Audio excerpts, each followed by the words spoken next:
ก็อุบลสบายดีทุกคนยินดีต้อนรับทุกคนเข้าสู่สวนอุดรสารปลาบุญอัปเดตเป็นอุบลนี่แหละศรีสะเกษ กลางเป็นของแกนอุบลราชธานีฮอดละเด้ออันนี้คืออันนั้นเนาะไปซื้อเป็นเขาในเมืองเนาะทุกคนแต่ว่าเขาสิออกไปทางศรีสะเกษเขาสิไปนะฮะพี่ตามอุบลคนศรีสะเกษเนาะโอ้เพิ่นเป็นคนศรีสะเกษวะไอ้บนไอ้อันตามเพิ่นเป็นคนศรีสะเกษเดี๋ยวซีซองเราตามอุบลคนศรีสะเกษเลยคือสิแม่นเลยเนาะตามนำมาอยู่อุบลแต่เป็นคนศรีสะเกษเขารู้สึกว่าเรามีสวนทุเรียนอีกเหรอแม่นป่ะบนไว้ตอนนี้คืออยู่บริเวณเนี่ยมาวงเวียนใหญ่เนาะวงเวียนใหญ่สิแยกไปหลายจุดคันว่าคนจำปาสักกะมาอุบลเนาะคันว่าคนท่าแขกกลับไปนครพนมเนาะคันว่าคนเวียงจันทร์กลับไปหนองคายเองสิเลยเนาะคนสวรรค์เขตสวรรค์เขตเอามุกดาหารท่าแขกเรามานครพนมเดี๋ยวพอจีเลือกไปทางเดินเอาเบิ้งดูชัดเป็นดิพ่อไปหลายแยกไกลก็ไปตามรถไปกันเลยวงเวียนใหญ่อีหลีตัวนี้คือกรุงเทพนะแถวนี้เนาะเล่นรถใหญ่บ่ลูกไปซื้อเลยมันเข้าตัวเมืองนี่นะไปซื้อนี่นะบนทางเขาแห่เทียนพุ่นโอ้แห่เทียนไปทางพุ่นวะแม่น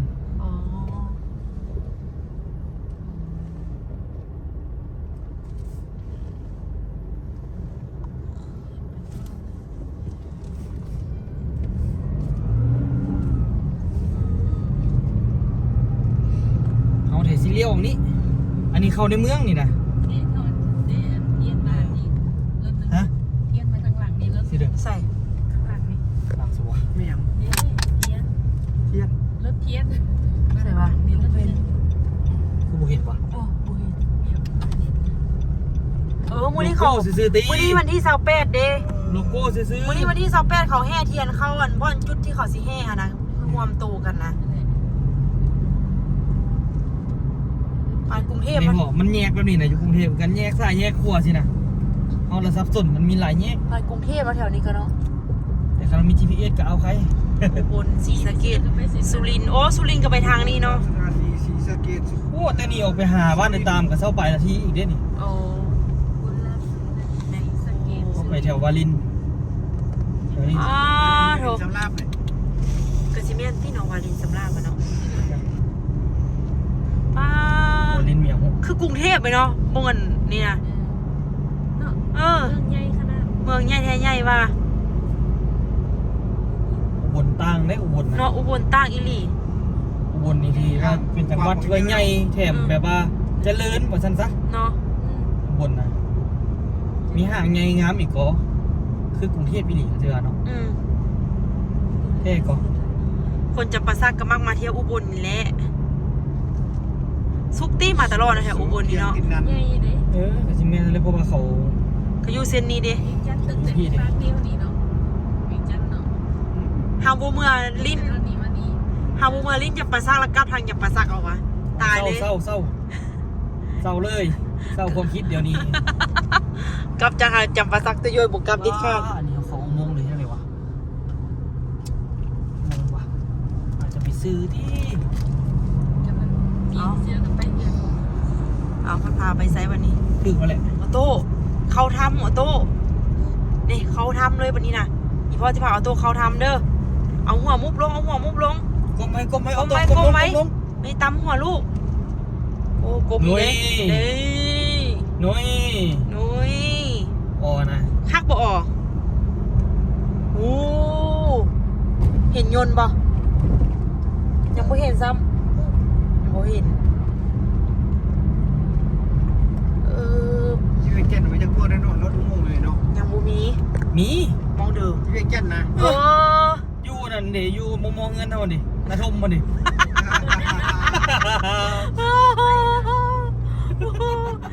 อุโมงค์ทางลุ่มมีหนองปลาอีกไม่อยากว่าเลย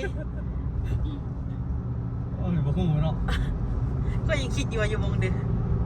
อยู่แถววันเขาไปเฮ็ดอันนั้นก็มีให้กัน ศรีสะเกษอีกชั่วโมงนึงไปสุรินทร์อีก165ไกลอยู่เนาะสุรินทร์เนาะ ศรีสะเกษบ้านเมืองเฮานี่บักหลายๆเนาะ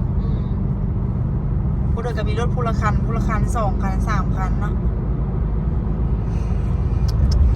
เส้นทางไปบ้านพี่ตามทุกคนเป็นการนี่เส้นทางนี่เห็นบอก เส้นทันภาษา มาดูป้าไม่มาลูกก็ใส่ เที่ยว น้ำ เส้นทันดิแม่เส้นทันอุดรตายแล้วเนาะบ้านเมืองเขาน่ะไปตาตกใจเนาะโต้ยสิว่าอู้น้ำมีหยังเพิ่นล่ะซะอลังการได้น้ำหั่นเนาะ เส้นทางบ่ได้พาแม่มาย่างเส้นทางเนาะตัวเนาะ เส้นทันโทรศัพท์เพิ่น สับแม่ โทรศัพท์แม่ เส้นทางโรบินสันยูนิโคท็อป น้ำ บ่ห่างงามเลยโอ้ เส้นทางพาซาคือกันเมื่อไรมองได้คน บ่คือก๋อเอาไปเฮ็ดต่างบ่ นี่อันนี้บริตัว เที่ยวได้ โยนอีลีอันนี้บริตัว เห็นแล้วว่าโยนเห็นแล้วว่าโยนโดยโอ้โยนเท่อันนั้นน่ะเอาตัวบริตัวแล้ว เสื้อละวันนี้นะ เสื้อลาบันนี้นะโดยใช่แล้วน้อง แล้ววันนี้นะ ๆโอ้ยโยนเนาะ นำเราไป เมื่อกี้มันเห็นโยนเยอะมาตัวที่จริงเห็นแท้ต้องเห็นโยนใหญ่ว่ะ นี่ขนาดออกด้านนะโยนเห็นบ่ โอ้ยได้เสียงมันนะ เออ มาที่เพิ่นบอกเพิ่นบอกไปว่าอยากโอ้สวัสดีครับ ครับ ห้อง4ห้องอัดละดิ เรามาใช้หรอ ฮอดใส่ว่าต้องเบิ่งกันเด้อ สีแยกไฟแดงอันนี้มัน สีแยกไฟแดง ตั้งซุ่ม ขนส่งอยู่ว่ะบ่แม่นตั้งซุ่มส่งอย่างนี้ ไฟแดงซับไฟแดงหน่อยก่อน คือสีเมียน แม่นไฟแดงเลี้ยวซ้ายสิไปแมคโครน่ะ น้องตะโกนหน่อยก่อน แม่นเดี๋ยวบนโกบอนเฮา อ๋อชื่อตัวดาวพี่สินี่เดี๋ยวพี่แม่ตาดำอยู่ปกสนี่อยู่ไฟแดงด้วยกัน แม่นหวะน้องบอลเขาเฮ็ดบอลเขาเจ้าลื้อเฮ็ดทางใหม่นี่น่ะ เอาอยู่พี่ตามอยู่ไฟแดงหวะ นี่ที่กำลังจะติดไฟแดงรถสีดำเดินรีโม่ สั้น นี่ น้อง ไฟเขียวเป็นปะ บ่น้องเลี้ยวซ้ายดิน้องเลี้ยวซ้ายบนข้างหน้ามันสิขึ้นสะพานน่ะ ขึ้นไปแล้วบอลนี่ ยังอยู่ทางหน้าแถวโกบอนอยู่ อ๋ออยู่โกบอลอยู่บอลนี่ แม่นยังบ่ฮอดโกบอนเด้อ ขวามือแม่นบอ ซ้ายมือ อยู่คันว่าน้องหันหน้าไปทางสะพานคันว่าหันหน้าไปทางไฟแดงแล้วอยู่เบื้องขวาหันหน้าน้องอยู่หันหน้าไปทางสะพานเดี๋ยวนี้น่ะ สวนรวมอุปกรณ์ผลิต เบิ่งกล้องบ่ เป็นสะพานลองว่าในทางไหนคือสิแดดไปทางนั้น เอาน้องมาตาม GPS คันไฟแดงล่ะคันไฟแดงเลี้ยวกับหลังแล้วเห็นปตทพร้อม แมนไฟแดงอยู่ข้างหลังน้องแม่นอนตอนนี้ แม่นไฟแดงอยู่ทางหลังปตทก็อยู่ทางหลัง โอ้เสียวลงเมื่อกี้กายนะแม่เนาะ นอนข้ามสะพานไปเราแม่นบ่ ยังบ่ฮอดสะพานเดือยังบ่ฮอดโกบอนอีกนะยังอยู่ฝากทางโกบอนพี่บอนเขาเจ้าลื้อเฮ็ดทางนี่น่ะ ไปกูบอนนี่แหละว่าสิซะ ศูนย์รวมอุปกรณ์เฟอร์นิเจอร์ ไอ้ตังสมเสง แมนกายมาแล้วบนตั้งซุ่มเสิงกันนะ ซึ่งจริง แต่ว่าจะเลยไฟแดงไปเราแม่นบ่ดิ เลยมาหนึ่งแล้ว อ๋อ ตอนนี้น้องจอดข้างทางนี่ เดี๋ยว พี่ตามสิเบิ้ง เห็นโกบอลอยู่แม่นบ่ แมนแนมเห็นโกบอนอยู่พี่ตามสิเบิ้งกล้องบ่ล่ะ เปิดกล้อง เด้ อ๋อ ทางนี้ไฟแดงนี่เดี๋ยวน้องหันหน้าทางนี้ ที่ไปห้องก่อนเลยก็ได้พอได้ไปอาบน้ำ เอาห้องอยู่บ่ไหนน้องยังบ่ฮู้ซ้ เดี๋ยวพี่สิบอกน้องขับตรงไปรอดตรงไปเจอไฟแดงนะยูเทิร์นเด้อชิดขวาแต่ละเลี้ยนขวารวดเรายูเทิร์นกลับ พักที่ หนองตะพุน ไอ้ตามกำลังบอกเส้นทาง ำแยก ไป น้อง ที่ ตา พัก โพด อันนี้ไม่ทางนี้ก็ว่าที่นี่นะ เข้าในเมืองน่ะจะเป็นเมืองซ้ายนี่เนาะ ตาผู อะไรนะ เข้าในเมืองน่ะ เขาในเมืองแนมเมืองซ้ายนั่นแหละครับ มันมาอยู่นี่แหละก็บ่ได้ไกลในเมืองหรอกเนาะ น้องตาผ แม่ ม เมื่อก่อนนี้กันถือว่าในเมืองอันนี้ อันนี้ก็เป็นเมืองวาลิน อ๋อเมืองวาลิน วาลินสำราบเหรอ ได้แล้ววาลินซัมมา ในพ่อแม่นะพ่อ เมืองวาลิน ถือเสียเนาะ ไม่พ่อสดเว้าค่อยก็เลยเว้าตามพ่อตอนนี้ มาลิน นี่แหละ นี่แหละสิเดยใช่ไหม เขาอยู่นี่แหละเมืองวาลินสำราบอำเภอวาลินสำราบที่บอก สามลาบ สามลาบสำราบที่บ่เนาะสำ เสีย รา บบ ดี ก็คือของเกี่ยงหรือมันบนเขาพยากรณ์อากาศ มีอำเภอบุญทลิกบ่เนาะ บุญทะเลกันแม่มันติดกับแถวบ้านสายแววมันเป็นชอบเตาหูกันบุญทะเล โอ้ อืมเมืองอย่างเมืองสุขุมมาศเนาะ แม่นแม่นแม่น มือสูงมาก ติดกับบ้านพ่อ พี่ตามไปกับพี่กิ๊กว่ะ จิ้นมาได้ อันนั้นนะครับ พี่ตามไปน้ำไผ่เนี่ย เจอจิ้นมาได้ ตอนนี้บ่ แมน นี่ มาผู้เดียวดี เอ้า ไปนำมา โอ้ยังบ่ได้เลิกงานปะนี่วะ แม่น เอาแล้วคนอื่นได้สินะ เป็นย่างเลย ฮะ คนอื่นดิ คนอื่นบ่มี เอาเขาน้ำแนมเขายังบ่ได้อยู่หันวะ หมอน้ำแนมอะไรมานี่มาตาดำนี่กำลังมาครับ อ๋อว่ะเอาคือว่าตอนวิดีโอคอลเขาเจ้ากลับไปเท่านึงแล้ววะหัน อ๋อกลับแล้ว อ๋อโอเคโอเค มีแต่ไอ้ตาดำมันบ่มาคนเดียว ตาดำมากับไอ้สาวหมอง โอ้มีแต่2 คน น้องรัก 3 คน เอ่อ เอาไอ้คำแสงบ่มาวะ คำเสียงผมมาค่าเขาอยู่ดำน้าก่อน ตายหนูตื่นดิเดี๋ยวนี้แมวบ่อยู่น่ะ เงียบมาอยู่นะ พ่อควรเอ้ย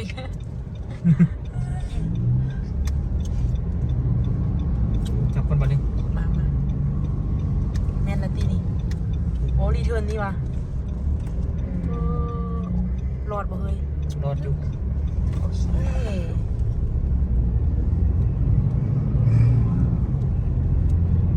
ขี่ไปยูเลสนี่นะยูเลสซ้ายนี่นะมันสิเห็นไปมันสิมีศูนย์รถไฟฟ้ามีไว้ดี โอ้เน่เลยศูนย์รถไปจังเลี้ยวซ้ายไปเขียวเลยมันสิเห็นอยู่ที่สอง โอเคไปที่พักมาแล้วเห็นเก่งว่ะตอนนี้กำลังที่ไปบ้านพี่ตามทุกคนแม่ซุกซื้อเฮ็ดมา4 ถุงพูดนะไปนั่งสิไปแกงเฮ็ดกินเพื่อนว่าเพิ่นซื้อเครื่องแกงมาแล้วว่าซั่น ปัญหาบ้านพี่ตามเป็นหลังเลยวะ ปัญหาเป็นบ้านเราเพิ่นเป็นหลังเด้อประเด็นเนาะหลังนี้ติ หลังนี้บ่วะ หลังนี้แหละอันที่มีรถอันนี้เลย หลังนี้แหละ แม่นบ่ แม่ฮะมีจอดใส่โอ้จอดข้างในเลย โอ้ในนี้ก็มีคาเฟ่เนาะ อันนี้รถเพิ่นมาว่ะ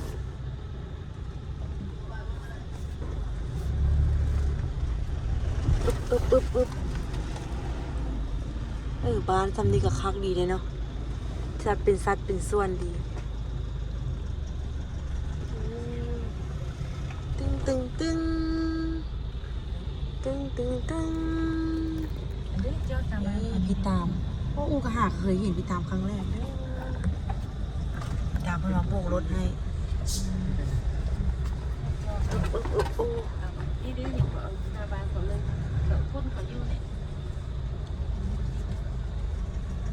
ละหมอกไม่เสร็จเนาะ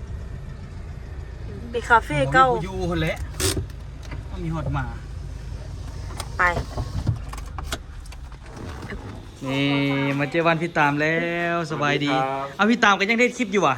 ย่างมองละเอียดแล้วเด้อทุกคนเด้อ บ่ได้เฮ็ดละ โดนแห้ง โอ้บ่ได้มาเจอพี่ตามโดนละ อูไม่เคยเห็นตัวจริงคนจะเพื่อครั้ง จัก แร ปี ก วะ 4 ปีที่แล้วเนาะพี่ตามมันบ่ แม่นบ่บ่ฮอดที่ สาม 3 ปี ประมาณ3 ปีนี่แหละ เห็นกันหมดแล้วตั้งแต่อยู่ลาวเนาะ เห็นกัน บ่สุ เห็นกันแค่แวบๆเนาะเห็นกันได้มื้อนึง2 มื้อแต่ก็ยังจือยังอันนั้นอยู่ พี่ตามไปเรียงจันทร์นะเนาะ ไป โอ้ยมีแต่ผ่านตลอดพี่ตามบ่แวะจักเทื่อ ไปอยู่รอบแล้วจะไปได้ มีแต่ไก่ตลอด ยินดีต้อนรับ น้องๆมาจากสปปลาวนะค ครับ ไปตามเด้ ขอบคุณขอบคุณครับ เพราะว่าให้พี่ตามเพิ่นจองสถานที่ให้ย่านบ่มีที่พัก ยากทุกคนเพราะว่าน้องกับมางานแห่เทียนมันถึงมือแห่เทียนนั่นแหละ แม่น คนหลายเนาะทั่วทุกประเทศทั่วประเทศมา นะครับปีนี้จัดยิ่งใหญ่น ใหญ่อีกว่ะ ำแน่นครับเดี๋ยวพี่ว่า เฮ้ยเดี๋ยวเอาเองก็ได้เนาะพี่ตามเนาะน้องเอาเองก็ได้เป็นยังขอใส่ครัวพี่ตามเลยก่อนอื่นมืด ขออนุญาต เออ เด้อ ขออนุญาตเพิ่นละขอคือเครื่องของ ของเงินเครื่องคนละเด้อเนี่ย ขอคือเครื่องของเพื่อสิได้เฮ็ดนะว่าสิพากันเฮ็ดแกงเฮ็ด อันนี้ นะ เอา ทุกค ใส่ น นี้เนาะเอาเฮ็ดล้างเฮ็ดเส้น อืม ล้างเท่าละดอกดิ พอดีแม่ก็อันนะเอาเฮ็ดอันหยังมานะทุกคนเนาะแต่ว่าพี่ตามมานี่ก็พอพี่ตามมานี่ก็ยังบ่นั่นเถิดนะทุกคนเนาะอันนี้หากกูมา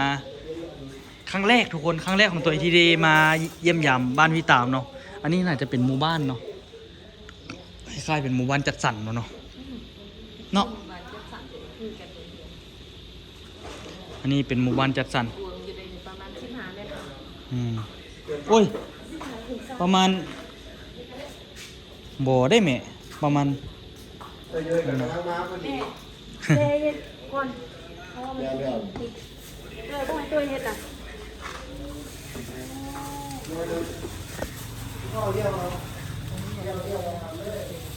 ใบพักติ้วเขาจะแถมใบพักติ้ว เศร้าคุณเศร้าหาติแม่ฮอดเนาะ18คุณ16นี่แหละเนาะ15คุณเศร้าคุณว่ะ ไปยังไง อันนี้เฮ็ดที่น่ะไปซื้อมานะทุกคนเนาะเฮ็ดข้างทาง แม่อันนี้เฮ็ดมุกก็คือสีใดนะแม่น่ะ เอาเปิดอีแม่นำ ลองมึงแม่มื้อหน้าถ้าเราได้มาแล้วเราลองเฮ็ดมุกสิมึงเนาะมันก็น่าจะได้นะ อันนี้บ่แม่นให้ทุกคนเนาะได้แกงกันนะเทื่อนึงละอันนี้มาแกงรอบสองเพิ่ม คนบ่ไหวแล้วเด็ก ฮะ คนบ่ไหวว่าขึ้นทอดแดง บ่แม่เห็นแม่ยักแม่เห็นแล้วแม่ แม่เห็นแล้วแม่อยากกิน บ่เคยไปกินอยู่เวียงบ่ได้ เริ่มเห็น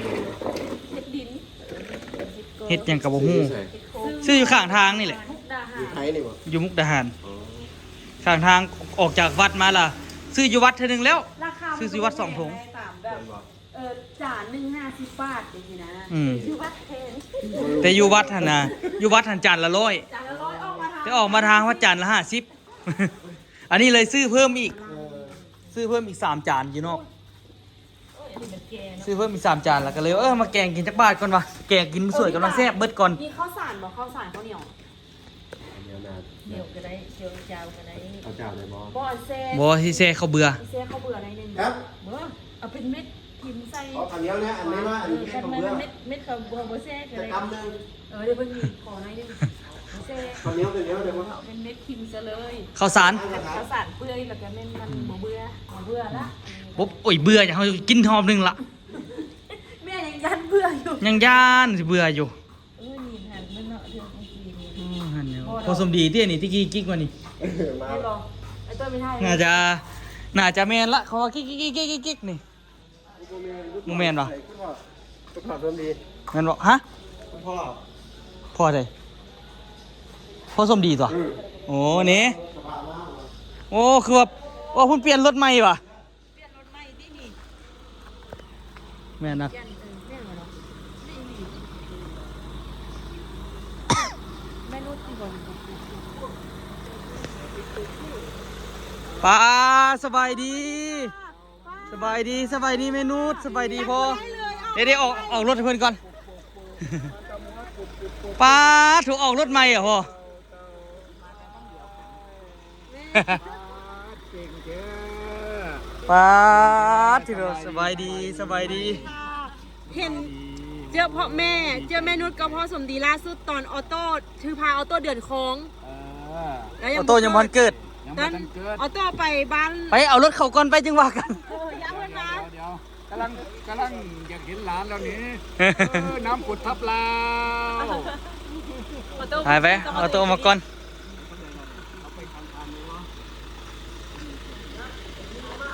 โอ้ออกรถใหม่โอ้อันไปหูแล้วพ่อเอาคันนี้เพื่อจะไปเที่ยวลาวโดยเฉพาะ ไปเล้าบ่ไหวรถคันเก่าไปเล้าบ่ไหวเพิ่นว่าเท่เนาะ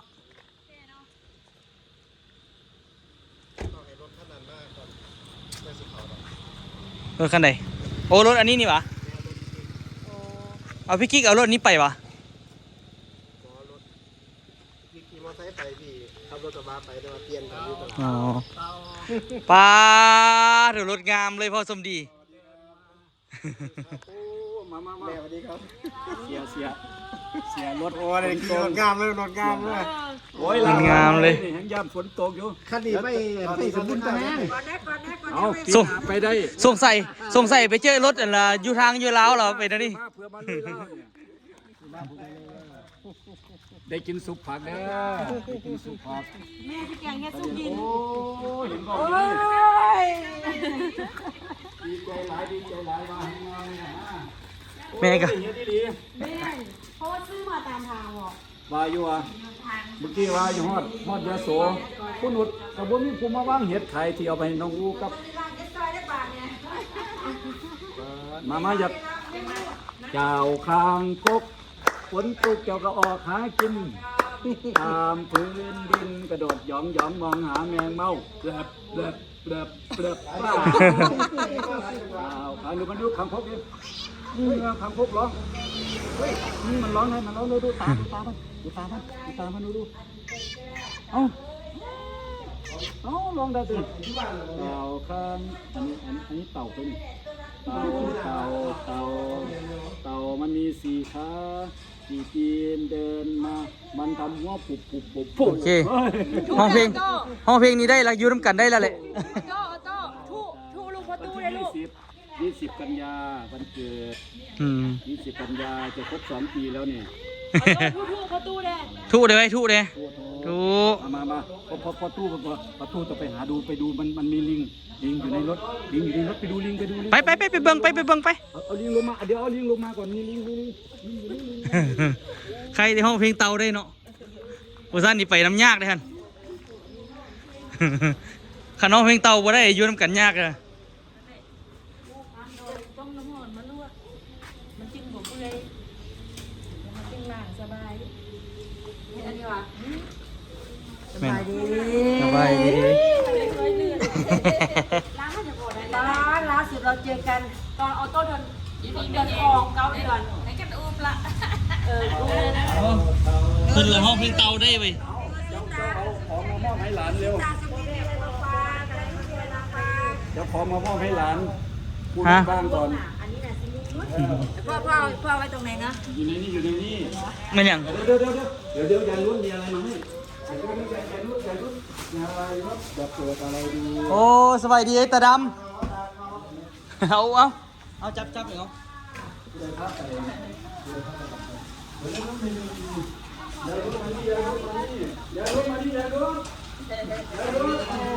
สวัสดี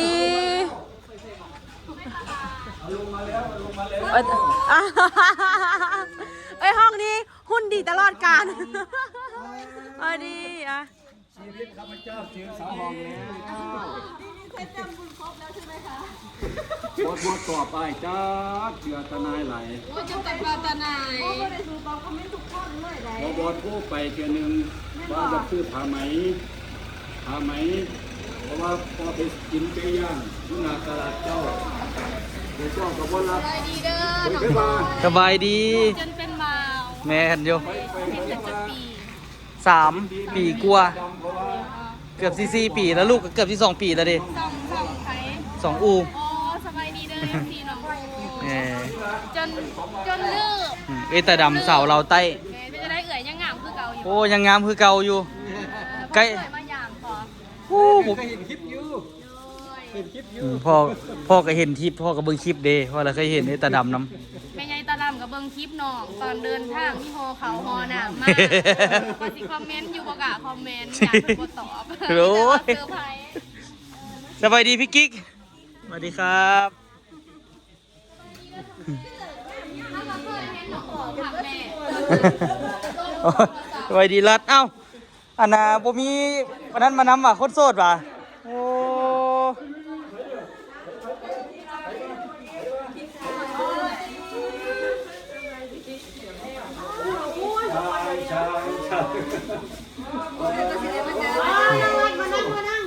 วันที่ 9 มกรา ให้มานั่งหนังเฮ็ดเลยเอิ้น เออ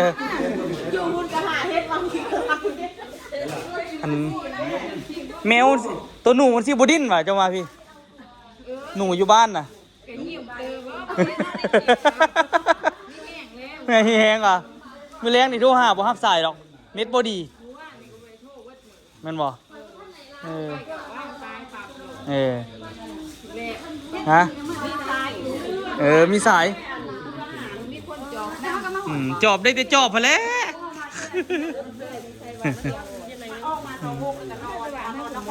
ฮะอันนี้เหรออยู่มุกดาหารมาแต่มุกดาหารรับซื้อข้างทางมา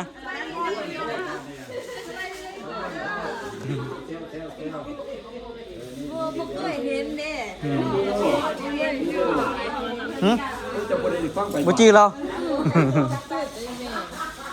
สิแกงเฮ็ดสู้กันกินนี่น่ะ จะบอกคำเสียงนะกี่เป่ายำก้นหลักเกี่ยว ขอบใจพี่ตามกับพี่กิ๊กหลายๆให้มาป่วนเฮือนแต่ถ้าคุยว่าแกงเฮ็ดอีหลี โอ้ยายหนุนเรากินหอดหลานยังไม่ต้องพอหลานเขาเลยซื้อของฝากเอาไปมอบ มาแม่นว่ะเอาคำลูกคำ คนบ้านคงสิโดนเนี่ยคุยหลายเนาะ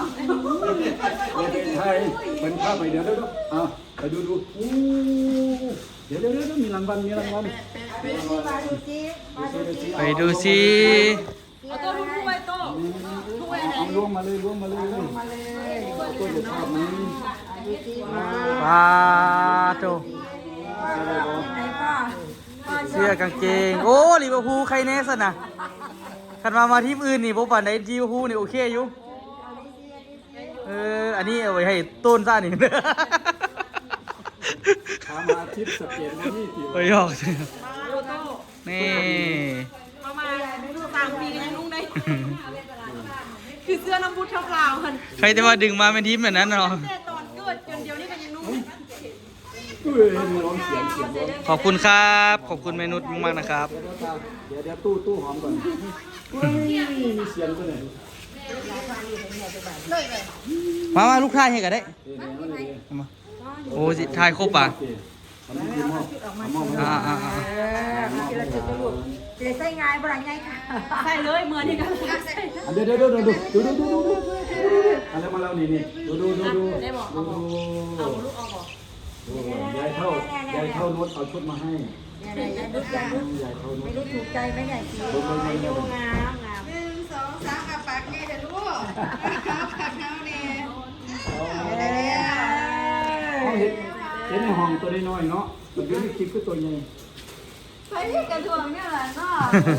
สวยเดินที่ตะไทยเด้ โอ้อันนี้ของลูกพี่ไปซื้อลูกก็ต้อง ลูกก็เป็นแม่นเป็นบาละเดือนเก้าพอดีได้อันได้2 ปี เจ้าสิไปยามไปเนี่ยไปยามเขายังแมทบ่ โอ้มันก็อยู่บนได้เนาะ อบอุ่นเนาะมื้อนี้นี่มีโอกาสได้มาบ้านพี่ตามก็ถือว่าสุดยอดเลยเนาะพ่อสมดีก็ออกรถใหม่อันนี้บ้านพี่ตามเขาก็มาครั้งแรกเลย